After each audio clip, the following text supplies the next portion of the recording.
Всех приветствую на своем канале, с вами снова Полосатый Мох. И сегодня отправился в подмосковное Поврово, чтобы исследовать заброшенный военный объект, откуда долгое время велось вещание радиостанции УВБ-76 или Бузер. Приятного просмотра!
Территория объекта довольно внушительная, но некоторые здания проданы и у них новый владелец.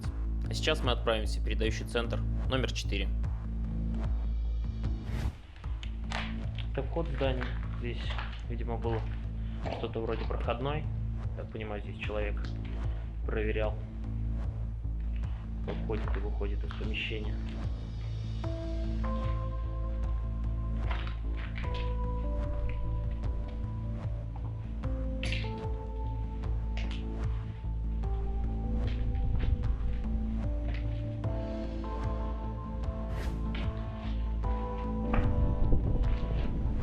Одна из комнат, в которых велось вещание со звукоизоляционным материалом. Лаги были установлены деревянные, потом был звукоизоляционный материал, сверху обшивка с перфорацией. Ну и, конечно же, система вентиляции. Даже еще плафоны на месте остались.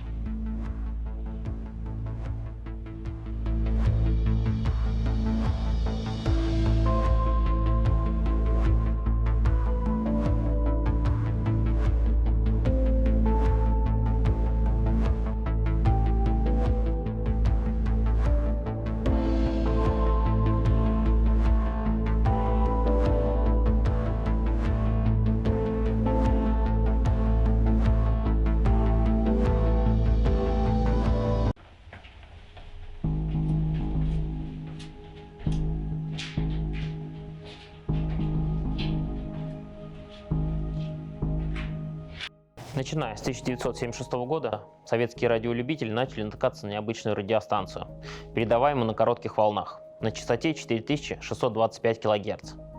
Так как был маркерный сигнал, то есть жужжание, ее так и прозвали – жужжалкой. Вопреки своему названию, короткие волны могут распространяться на гигантские расстояния, за счет того, что они не способны пройти ионосферу и отражаются от неба. Одна из основных теорий создания этой волны – это военные цели. Так как короткое радиовещание может распространяться практически по всему миру, по нему можно было передавать секретные разведывательные данные, выполнять координацию, отдавать приказы. Но иногда сигналы жужжалки прерывались, и в эфир выходил мужской голос. Вот один из эфиров, самый первый, который был в 1997 году. УЗБ-76. УЗБ-76. Николай.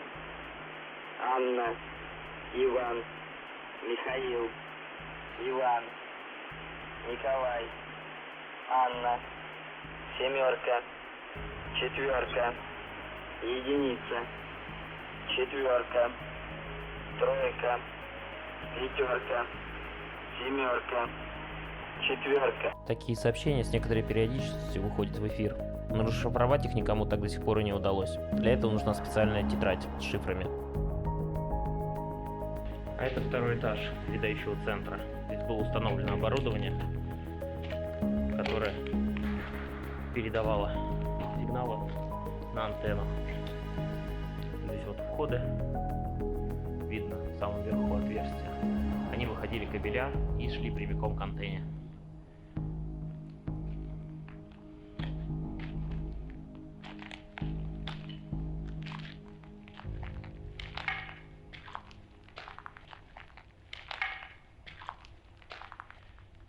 Здесь вот в нижней части специально были залиты платформы для того, чтобы было удобно подводить кабеля к оборудованию.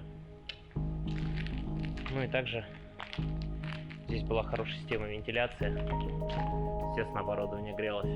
Вот там был вывод, и наверняка к каждому подходила труба.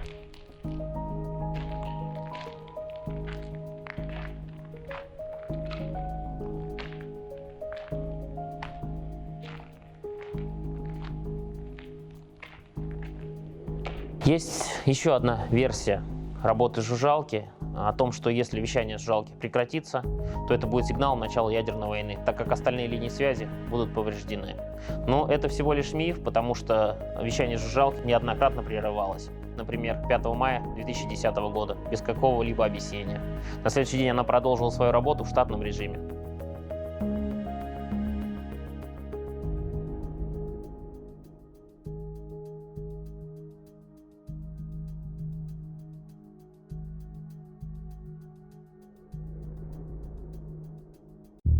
Для того, чтобы этот центр мог работать в условиях ядерной войны, здесь целых 3 бомбоубежища. Вот, в убежище нашел. Но, судя по всему, оно тоже затоплено, так как рядом прям огромная лужа и болото.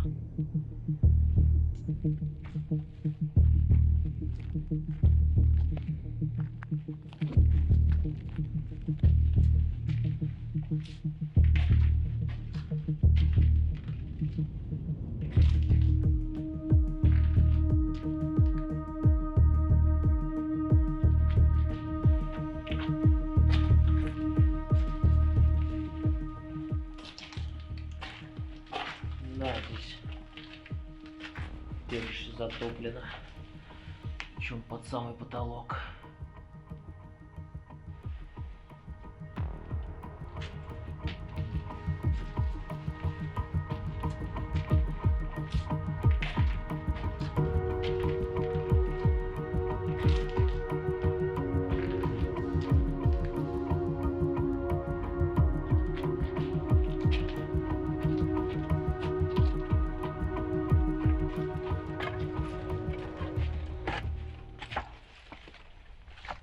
Следующая точка нашего с вами маршрута – это радиопередающий центр номер 2.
остатков обмотки кабелей.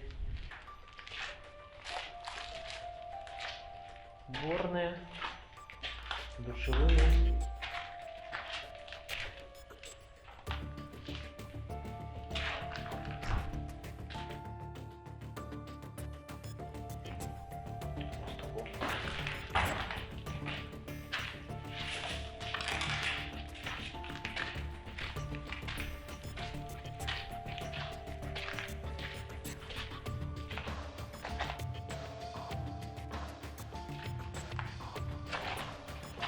Огромное количество пустых помещений.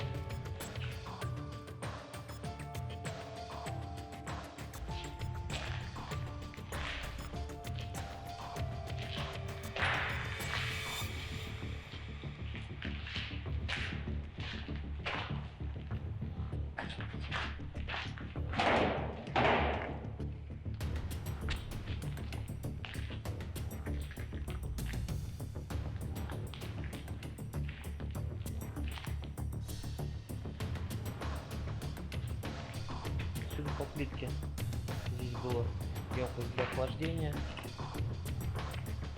и также кабеля по этим системам проходили.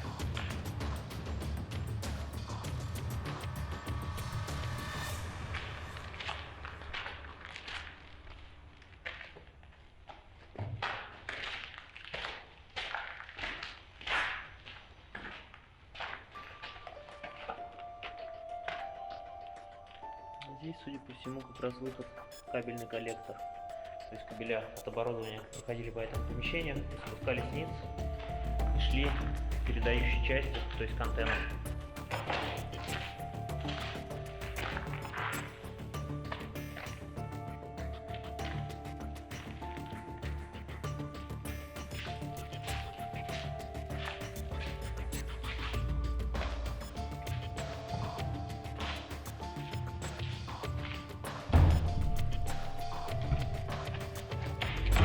Даже есть остатки оборудования.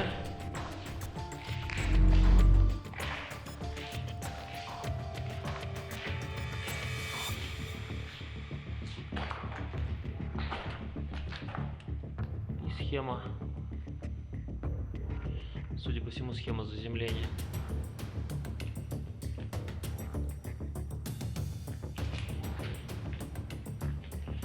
Думал, что ничего металлического на этом объекте я уже не увижу.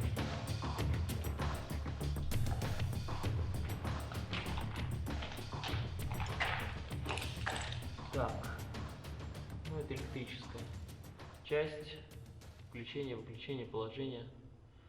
Старший инженер 7-го отдела Прокопчук. Года нету.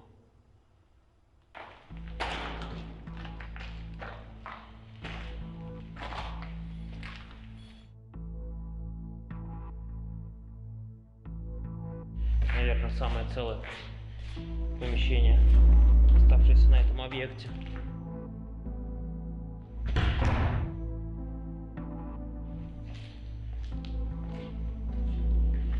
Стол, изоляторы, еще похоже совершенно новые. Остатки былой роскоши в виде амперметра. Да, похоже амперметр. Если ошибаюсь, напишите в комментариях, что это.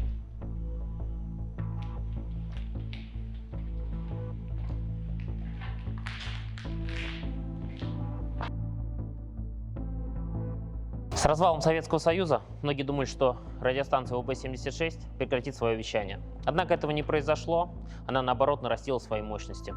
И голосовые сообщения стали чаще появляться в эфире. И по сей день эта радиостанция работает. Единственное местоположение, судя по информации из интернета, где-то в Ленинградской области.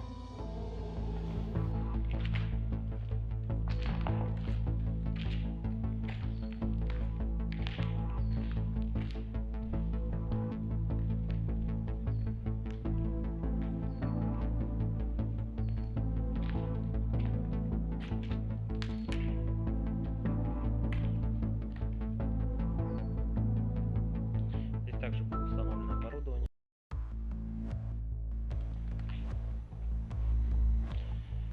В этих отверстиях были установлены фидера для того, чтобы протянуть кабеля.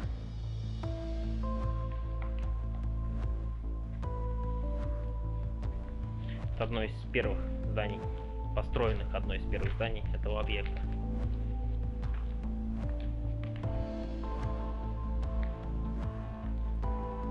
Наверху видны следы от кабелей, следы от отверстий для вывода кабелей.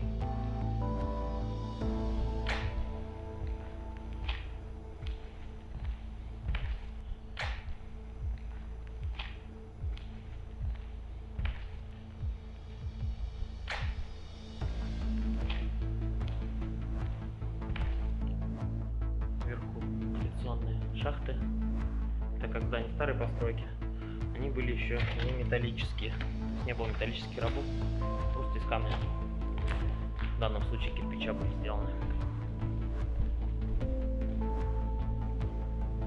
Ну а теперь мы перемещаемся назад к радиовышке, под ней находится самый крупный бункер на этом объекте.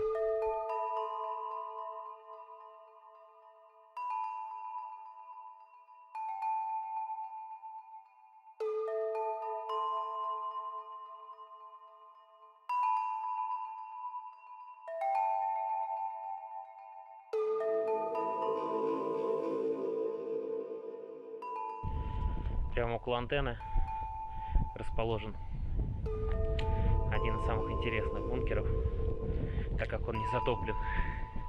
Остальные просто не получится исследовать. И вот такой у него спуск. Спустимся и посмотрим, что там внизу.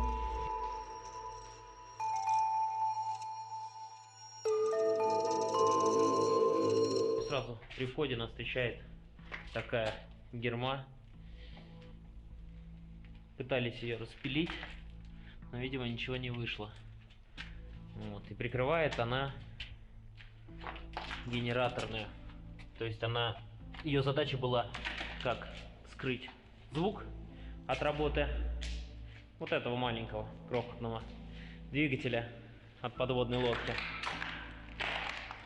Так и в случае, опять же, ядерного удара, эта гермодверь должна была защитить генераторную.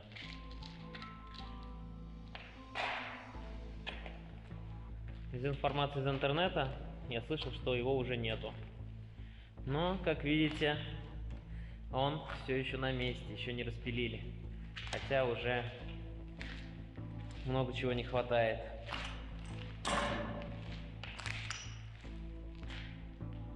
Здесь вот расположена система вентиляции. Наверх поднимусь, там покажу баки с топливом и маслом для работы этого мотора, которые использовались.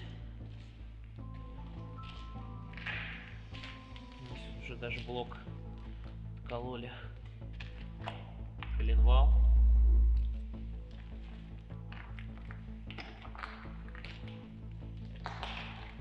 Масштабно.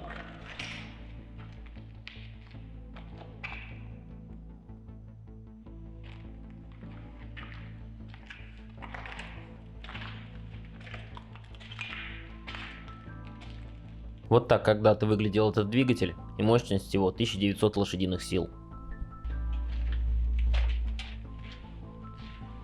Прошелся я немножко по этому бункеру, он просто огромный. Здесь несколько этажей, лестница наверх.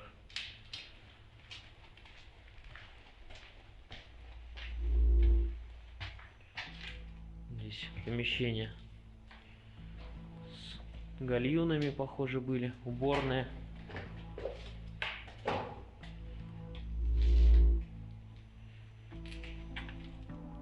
Что-то затопленное.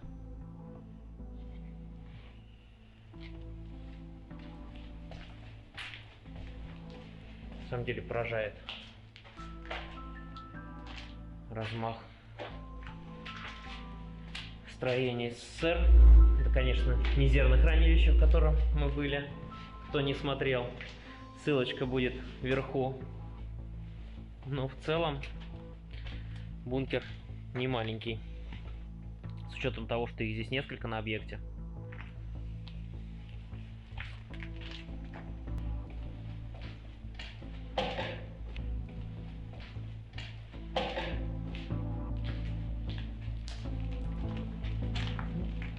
повандалили здесь как следует искатели металла.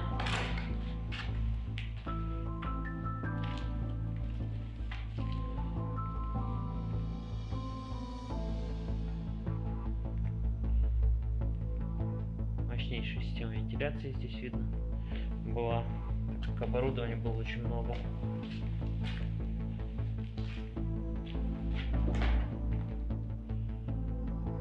Там наверху тельфер висит для спуска оборудования со второго этажа на первый, ну либо скорее подъема, потому что вход в бункер идет сразу на первый этаж. Видимо, все-таки для подъема.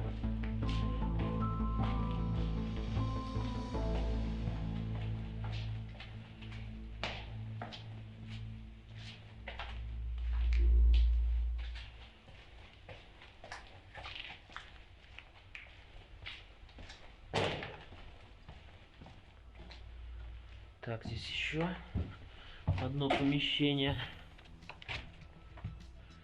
Здесь, скорее всего, именно сама вентиляционная установка стояла, судя по большому количеству труб. Ну и плюс, скорее всего, фильтра были установлены.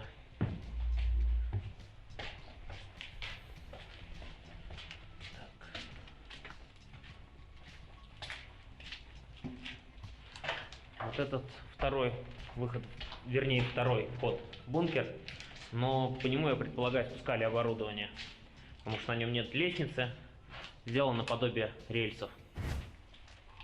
Так, поднимемся на второй этаж.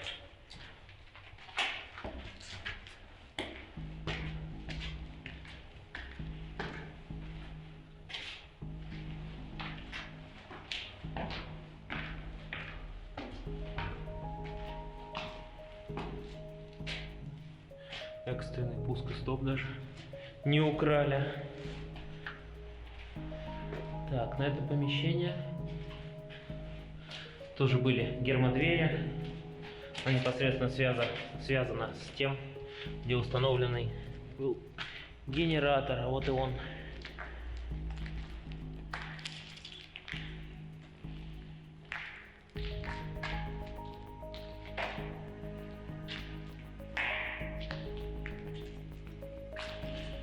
Огромная диаметром вентиляционная труба. Так. А вот здесь вот запас топлива и масла. То есть, чтобы была непрерывная подача на генератор. Залито 1.07.85, освежение 1.07.95. Анализ топлива брали 1.07.87. Там чуть-чуть попозже, на втором. Ну а по маслу анализ 87, освежение 95, а залито 85. То есть вот такие вот достопримечательности остались в этом бункере. Опять же, странно, что они металлические. Единственное, может быть, там еще остались остатки топлива, поэтому люди не рискуют их разрезать, чтобы не возник пожар.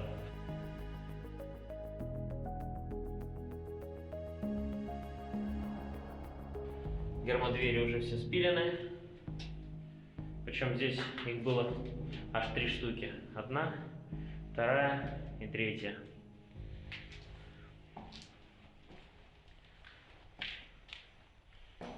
Так, еще что у нас здесь из помещений? Стоп.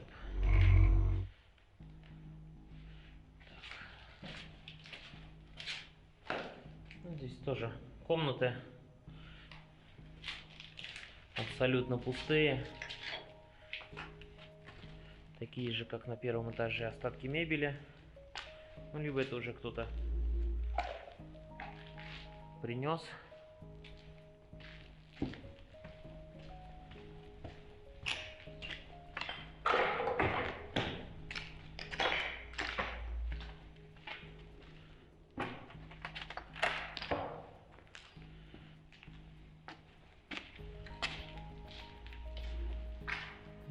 Тот самый тельфер или электрическая лебедка, которую мы видели с первого этажа для поднятия оборудования. Вот этот люк. То есть оборудование на первый этаж спускалось. После этого переносилось в дальнюю часть бункера, а отсюда тельфером уже на второй этаж.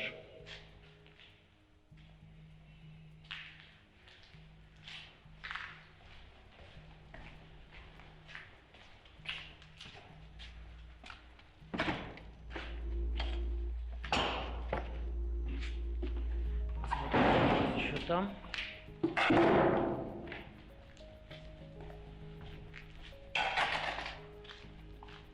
Здесь тоже пустая комната. Остатки труб, остатки системы вентиляции и более ничего. Потолок. Уже краска вся облезла. Хотя влажности здесь такой нету.